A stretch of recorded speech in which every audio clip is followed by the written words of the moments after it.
Hello student, let's read the question. Find the incorrect option.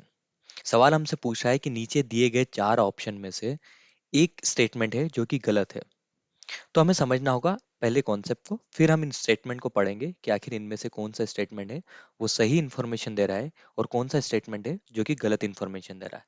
इस चीज को समझने के लिए हम एक कॉन्सेप्ट के बारे में जानते हैं जो कि है नॉर्थ ईस्टर्ली सरफेस विंड। ये रहा हमारा अर्थ। अर्थ के ऊपर हमने कुछ इमेजिनरी लाइन क्रिएट की है अर्थ की स्टडी को इजी बनाने के लिए। 0 डिग्री की लाइन है जिसे हम इक्वेटर बोलते हैं। उसी तरीके से 23 डिग्री एंड हाफ जो कि इंडिया के लगभग बीचों बीच से जाती है, जिसे हम ट्रॉपिक ऑफ कैंसर बोलते हैं। वैसे ही एक लाइन है जो कि सदर्न हेमिस्फीयर में 23 डिग्री एंड हाफ है, जिसे हम ट्रॉपिक ऑफ कैप्रिकॉर्न बोलते हैं। जून के टाइम पे 21 जून को लगभग सन यहाँ पर होता है, तो काफी ज्यादा एरिया हीटअप होता है ये। उसी तरीके से दिसंबर में सन यहाँ पर होता है, तो ये वाला एरिया जो है वो हीटअप रहेगा। लेकिन अगर सन दिसंबर के टाइम पे सदर्न हेमिस्फीयर में सबसे ज्यादा हीट दे रहा है, तो उस समय पे हमारे यहाँ दिसंबर में ठंड होती है। तो एक कॉन्सेप्ट होता है कि अगर लैंड मास और वाटर बॉडी दोनों पे ही इक्वल अमाउंट में हीट अगर दी जाए, तो लैंड मास जो है वो बहुत जल्दी गर्म हो जाएगा और बहुत जल्दी ठंडा हो जाएगा। उसका रेट ऑफ हीट ज्यादा होता है और उसका रेट ऑफ कूल डाउन भी ज्यादा होता है as compare to water body. लेकिन जब सन का जो मूवमेंट है वो यहाँ से लेके यहाँ तक जाता है, तो कोई एक समय आएगा जब सन बीच में भी रहेगा। सितंबर के टाइम पे सन यहाँ पर रहेगा। जब सन यहाँ पर रहेगा सेंटर में इक्वेटर में और वो नीचे की तरफ जाएगा, तो उस समय ये वाला जो एरिया रहेगा यहाँ पर काफी ज्यादा हीट रहेगी। हीट होने के कारण क्या होगा कि वहाँ के जो मॉलिक्यूल्स रहेंगे वो आपस में दूर दूर हो जाएंगे और यहाँ पर क्रिएट होगा लो प्रेशर। उसी तरीके से इंडिया में ठंड रहेगी तो वहाँ पर हाई प्रेशर रहेगा। और हम जानते हैं कि विंड का जो मूवमेंट है वो हाई प्रेशर से लो प्रेशर की तरफ होता है, तो विंड इस तरीके से चलेगी।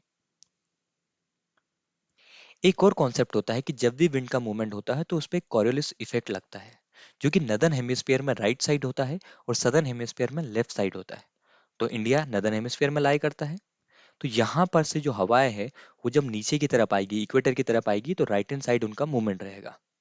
ये होता है नॉर्थ ईस्टर्ली सरफेस विंड का कॉन्सेप्ट। अब हम स्टेटमेंट को पढ़ते हैं, आखिर एक एक स्टेटमेंट क्या बोल रहा है और वो स्टेटमेंट कितना सही है और क्या गलत है उसके अंदर जानकारी। पहला है India lies in the region of north easterly surface wind. Statement सही है। कैसे? अगर आप इंडिया की लोकेशन देखें, ये रही इंडिया की लोकेशन, तो इंडिया लाई करता है नॉर्थ ईस्टर्ली सरफेस विंड के अंदर। दूसरा स्टेटमेंट है this wind originated and blow over land during winter from subtropical high pressure belt of the northern hemisphere. ये वाला स्टेटमेंट भी सही है। किस तरीके से सही है? इंडिया जो है वो लाया करता है north north easterly surface wind के अंदर। अब यहीं से अगर आप देखें तो ये रहा ट्रॉपिक वाला रीजन। ट्रॉपिक्स के जो ऊपर वाला रीजन रहेगा ये सब ट्रॉपिक रीजन रहेगा। यहीं से हाई प्रेशर होता है और यहीं से ये विंड जनरेट होती है।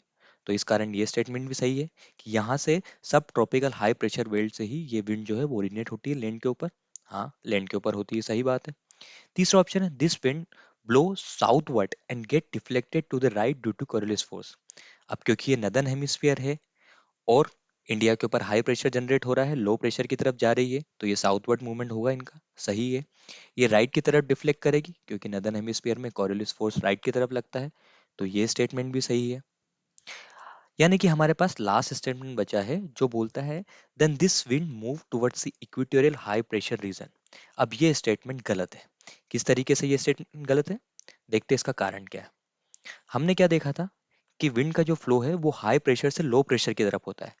लेकिन स्टेटमेंट क्या बोल रहा है कि ये विंड जो होती है वो मूव करती है इक्वेटोरियल हाई प्रेशर रीजन के ऊपर, नहीं, इक्वेटोरियल रीजन पे उस समय पे लो प्रेशर होता है। इस कारण हमारा जो सही आंसर रहेगा वो आंसर डी रहेगा कि ये स्टेटमेंट गलत है। और यही हमारा आज का की कॉन्सेप्ट है कि किस तरीके से जो नॉर्थ ईस्टर्ली सरफेस विंड है वो फ्लो करती है। हमने कॉन्सेप्ट देखा विंड का ओरिजिनेट किस तरीके से होता है, कैसे प्रेशर सिस्टम काम करता है, किस तरीके से डिफ्लेक्शन होता है। तो हम इजीली यहाँ पर जो इनकरेक्ट स्टेटमेंट है उसे निकाल सकते हैं। डी इसका सही आंसर रहेगा। I hope you will understand the answer.